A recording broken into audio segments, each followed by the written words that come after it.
Hey everyone, welcome to Awareness with Ashley. My name is Ashley Stuart. I share a first hand experience of what it's like living with idiopathic intracranial hypertension. You'll hear me call this IIH and migraines. I use my own experience to share what living with IIH and migraines is really like. I wanted to get into today why I have just taken 2 weeks off from making content and why I take the breaks that I do. Now, like I was saying, I actually originally did this because it was like my vacation for the year. So the 2 weeks of Christmas was a nice time, and it allowed me to basically have it so that was just my holiday for the year, and the rest of the year I was making content the whole time. And obviously when you're not working or kind of working on yourself at that point when you have a chronic illness, it's not that I didn't want to work or anything like that. It's all I ever wanted. That's one of the reasons why I don't complain about my lifestyle anymore, is because it's all I wanted to do was be able to work. And now that I can work, it's just a little less of a break, but it allows me to catch up on things like TV shows and just kind of have that relaxation and me time that I need as an introvert. Although my hours only dropped a little bit, I do actually feel like I had a little bit of a break because I wasn't doing my video content at the same time. So that was really, really nice. So I'm going to get into in this podcast why I do this. The algorithm honestly hates you for doing this, but I don't really care. My channel is still growing despite the fact that I haven't been putting out even any shorts. I'm hoping to get back to the shorts too this week. I thought about doing the shorts last week, but then I was just like, no, I want to fully just kind of use the live stream or whatever I decide to do on Sunday to actually take as the first video of the year. I don't really think I'm going to be doing much vlogging. I think the more vlog type videos will probably end up being the live streams, because when the weather gets nice again, it would be really nice to take my computer outside and be able to do a Facebook Live where I'm just kind of walking around and enjoying outside. It's impossible to do that right now because it's way too cold. I mean, if it was like higher than 0 or higher than the freezing, which is 32 in Fahrenheit, I would maybe consider it, but it's just a little too cold out right now. Like I said, the algorithm really does not like this, and none of the social media algorithms really reward this at all. Either you lose subscribers or your channel engagement goes down to the point where you're not really noticing that it's growing anymore. You pretty much have to be almost like a workhorse to get anything to grow these days, especially on YouTube. It's not like that on some of the other platforms like TikTok. I think TikTok is the only exception to this, where you can like not do a video for a week and have something go viral because you caught a trend just at the right time. It is a very, very different platform. But obviously with my migraine and IIH content, I never hit those trendy stuff because that's not the way I do those videos. I clip out what I find is the most important so that people are still getting the most important part. And I plan on doing that still. With locals, because I'm limited on upload space, because it's a new platform and they just don't have the storage like these very established platforms do, like YouTube and Facebook, it's gonna mean that the live stream just gets linked to the video that gets uploaded to YouTube, or to the YouTube original live if I decide to do some videos to YouTube live, which I probably will end up mixing up the platforms. I haven't decided how exactly I'm going to do that, whether 1 month I'll focus on Facebook and 1 month I'll focus on YouTube. I think it would be better to build it out from like one of them with the live streams. But I don't know. I haven't quite fully decided. It seems like I never really fully decide on anything when it comes to my content because it's constantly changing. So this is one of the reasons why I actually do take my breaks, is because it resets my creativity and allows me to think about the changes I want to make and how I might want to change things up. I do this constantly, but a good break really allows me to think about it. Now, I have to be honest that with my content, a lot of this stuff will come up either in my meditation sessions or just randomly during the day. Like I'll get an idea and it'll pop out of virtually nothing. It seems like it pops out of absolutely nothing. I can't explain where this comes from. I don't know how this actually happens, but it seems to happen at the weirdest of times and the most inconvenient. Because it might be like at 5 a.m. in the morning, like it was this morning, and I'll be like, oh, I got an idea that I want to try for my YouTube channel. And then I'll be awake thinking about how I can make that idea work. And then I'll sleep in until 7:30 and feel like I didn't sleep at all. So, that happens, it seems like, all of the time. A rest is really, really important for your creativity. And a rest is really, really important when doing anything that's kind of more outside the box. Like, you do need those breaks in order to come up with new content and new ideas and how to make things best work, basically. And although your algorithm may discipline you for not being consistent, or however you want to word that, I think it's really important just to take breaks too, because of the next most important reason, which it allows me to relax. And it allows me to take all of my free time to relax instead of having to think about doing any content or editing. I need this rest to recharge properly, since when I'm going strong, I'm putting a lot of my extra time and energy into my videos. It's hard doing a lot of recording. It's a lot of work. I'm actually already tired from doing my workout and doing a live stream at the same time. So do I know if this will be something that I'm able to do every week? I don't really know the answer to that. Maybe there are some weeks where I'll have to record and put it out on a different day or something. Like, that's fully possible. I am guaranteed 2 days off a week. It's not always 2 days off in a row, though. So it depends on where my energy levels are at and how I'm feeling, probably, and what will be, I guess, my strategy for that week. But I'm really, really hoping I can get out 2 long pieces a week. 2 long pieces and 2 short pieces, I think, is a really good amount of content, and I don't really want to be doing much more than that. I watch people who put out content every single day, and I just wonder how they do it, because I cannot do that. I burn out doing that, and I don't know if they're like bulk recording and all of that. I mean, that's one way you can do it, and then upload. But even the upload process and waiting for things to process and editing stuff down and all of that, like, if you can make it so that it's almost like a live video, like kind of what I do, I think it's a little bit easier in terms of how much extra work you have to put into it. But these people who put out really, really well edited videos every single day just absolutely blow my mind, and you guys are amazing. Maybe it's just because my energy level is already limited as it is, and because I'm working full time, maybe I'm actually making up for that. I have no idea, but I do not have that energy, so it's not what works for me. It prevents burnout by taking these breaks. I've gone through burnout with my content despite enjoying it a lot.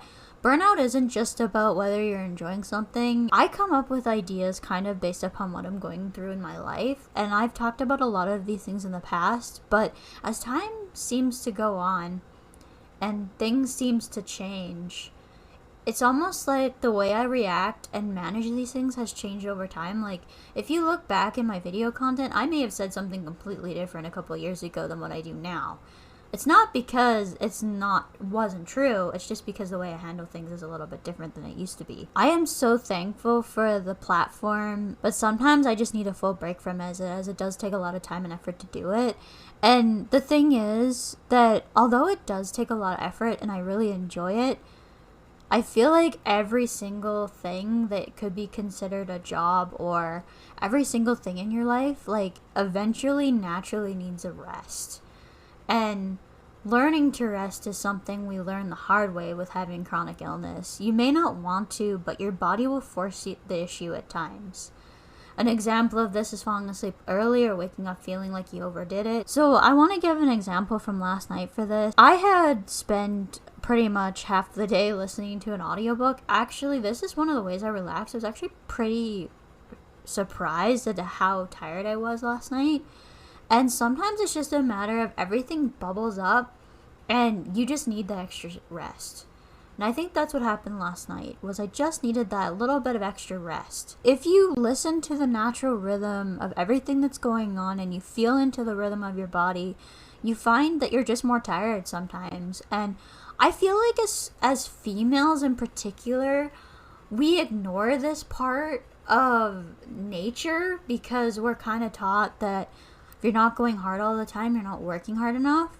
And especially because we deal with periods, I really feel this way about from society. If we were to follow the natural rhythm of our body, we would rest naturally once a month when we're bleeding. This is why I said that if I could have that feeling of having a period and retreat every single month, it would be ideal, because I felt like for the first time in my life that was the permission to rest fully into that experience when I had my period this last month. It's not really something I can put into words properly, but it's almost like I was able to fully embrace that period of rest and dormancy that occurs every single month properly, because I had nothing else that I was obligated to do.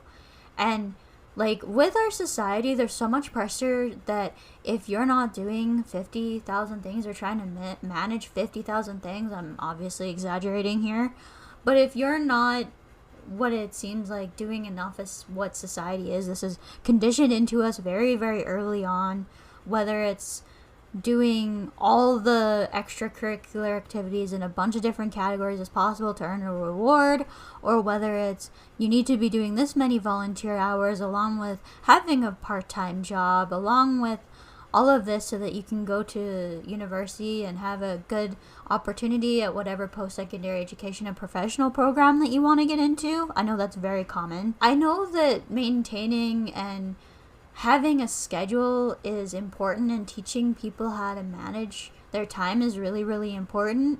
But at some point, we get to this point of it's too much and we need a break. I just think that our society isn't very good at encouraging the behavior of making sure that you get proper rest, I guess is what I'm trying to get at. And sometimes even with all the rest in the world, you're still gonna feel tired. I've described this before with the battery example. So your battery does not always charge up to 100%, and sometimes you're only working with like 80%, but also because of the way that the battery drains, you may not last a full amount on one charge because it's draining quicker than what it should. And I've described this not too long ago, actually, before with the battery. And just in case you missed that, it's just doesn't work like the way it used to work with the way that your energy levels are. And so you often need more periods of rest. I would just suggest listening and being aware just in general of how your rest levels are. And this is where I think being introspective in this case is really, really important with having chronic illness. You're going to want to listen to how you're feeling, and you're going to want to act upon exactly how you're feeling in the moment. You may have to rest more than you did before, and you may not be able to do everything that you used to be able to do. Those of you who have chronic illness are probably nodding along, but this is more for the people who expect you to be able to do everything that you did before, and that's just not what the truth and reality is in this situation. And I think it's really, really important to emphasize that. The way you rest is going to vary depending on the person that you are and depending on your personality. So what I actually do during this time varies quite a bit, but I often listen to audiobooks or watch videos on YouTube. I actually pretty much only exclusively watch videos on YouTube because I have YouTube Premium and there's no ads. I also just watch a lot of YouTube in general because I love the quality over on YouTube, and I am very biased in the fact of how much I love YouTube itself. So some people probably watch videos on TikTok, some people if they like the shorter content, and a lot of people probably watch some videos on Facebook.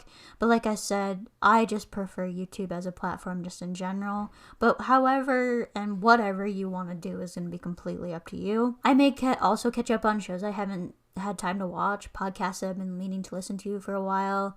I like watching content that is particularly long, so it's often a matter of choosing what I want to watch at the end of a work day, and I can't always watch everything that I want to. So on the times or the days that I'm resting, which still happens when I'm making my video content, but when I'm resting, I actually get the chance to catch up on some of the things that I may be putting off for when I have the time. I may also watch a movie to just escape into a different period or moment of reality. I'm sorry if you can hear stuff in the background. That's just from the kitchen upstairs. I just think it's the most important thing with these periods of rest is to find something that you really enjoy and can stick to that actually allows you to rest, whatever that may be. And for some people, it may be just lying down in their room with the lights off and in complete silence. I fully understand that. I absolutely love complete silence. It can be hard when you have IIH or some of these other conditions because you're often dealing with tinnitus or all of that, and it takes a lot of work to actually work with the tinnitus. So I still have ringing in the ears. It's more now a side effect of where I am in my meditation journey than it is a symptom of illness. But it can be very, very hard to manage that because you're not really in full, complete silence because you're hearing all the buzzing. And actually, this can happen when you're on your meditation journey as well. So it's something that when you dive into deep, deep presence is something that you actually notice a little bit more. For me, it did go away for the longest period of time, but it seems to be back in a matter of when I'm really, really in deep presence, it comes back. I don't have any other symptoms though. And most importantly, the double vision is not there. So I know it's not related to my head or I would be a little nervous or a little worried. So, that's important for me to stress too. It has been a really, really nice thing finding the things that I enjoy and ways that I can rest that is not strenuous. So one of the ways I usually get up and actually do something was doing puzzles, but the way I really do relax is by watching videos or movies or listening to audiobooks for the most part. And, even just sitting in complete silence can be enough to rest. Although I tend to sit more in complete silence when I'm actually on my shorter breaks at work. So I tend to do that a little bit less when I'm actually at home. Other than if I actually am on vacation during the rest of the year, I tend not to take a break from my content. So you likely will see me consistently now for many weeks in a row, depending on how I'm feeling. Obviously, if I get sick, I will take the break. But this is generally why my YouTube content is the first to kind of get the boot whenever I need a rest kind of thing. And it's because it is a way for me to actually rest a little bit more if I'm needing or feeling into that and that it's something I need to do. I'm not afraid to take a break. I was actually when I first started my YouTube content and first started sharing my journey, but I'm not as afraid anymore. And honestly, I'm very, very thankful that people continue to come back and watch my videos or that they find it later on and they watch my videos. I am so, so thankful for you guys and all of your support, especially over last year. We continue to grow. We continue to have more reach. I am absolutely enjoying every second of being able to share my story. If there's anything that you guys absolutely want to see on the channel, please do leave a comment or reach out to me via email. It's available on my YouTube channel or via my link bio page. I actually should start putting that in the YouTube description now that I think about it, because it's a way to find absolutely everything. And I could probably put in my personal TikTok into that link as well. I will try and remember that. If you're wanting to find me across social media, you can do so at Awareness with Ashley on TikTok. Facebook is just the same as my channel name, at Ashley Stuart. And Twitter is Ashley Stuart 94. And on TikTok, where you can find the shorter content, as well as YouTube. If you're wanting a little bit more fun and kind of getting to know me a little bit more personally and what I enjoy, it's at Ashley Enjoys Music on TikTok. And actually my fun account where I just make videos and whatever just occasionally and for fun is actually doing quite well, like compared to when I first started putting out videos on TikTok originally. Like I kind of tend to go by the trends on that, and I kind of get a little bit more creative because I feel like I'm not stuck to a specific niche over there. And I really do enjoy learning choreography to dances, so that's probably why, because it's kind of TikTok's thing is to learn dances and all of that. So that's been a lot of fun, but I only hop on the trends that I want to. I don't do absolutely everything. I think that's kind of it for this one. I hope you guys have enjoyed it. Again, I apologize for any background noise that there might have had. I can't control that. Between the heater and sometimes noises around the house, there's not much I can do about it. Thanks again for tuning in, and I'll see you in the next one. Bye, everyone. If you enjoyed this podcast, please consider subscribing and leaving a review on your favorite podcasting app. It really helps get the show out there. Hope to see you again next week for our next episode. Bye, everyone.